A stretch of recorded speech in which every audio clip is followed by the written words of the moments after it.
a pilot. It was the first Black commercial pilot. His name was Marlon Green. Mm-hmm. And Paul and I really know what it took to become a commercial pilot. And it was hell. So I can't imagine being the first one. Marlon, he was hired by a commercial passenger carrier after a 6-year court battle. He was born in New Orleans and he went to Xavier Prep School.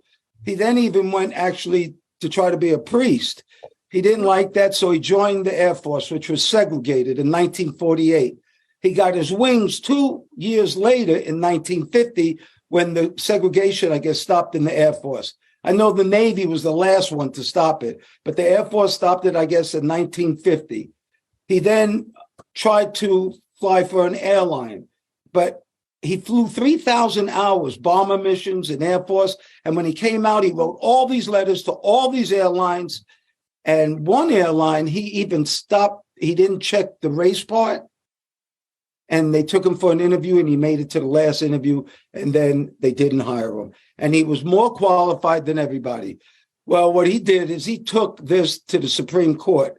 And 6 years later, the Supreme Court, he even was stationed in Tokyo for a while. Mm-hmm. But the Supreme Court said you have to hire him. And Continental Airlines hired him. And Dr. Paul, he was the first real commercial pilot, but who was the first commercial airline pilot? Because this guy made a way for him.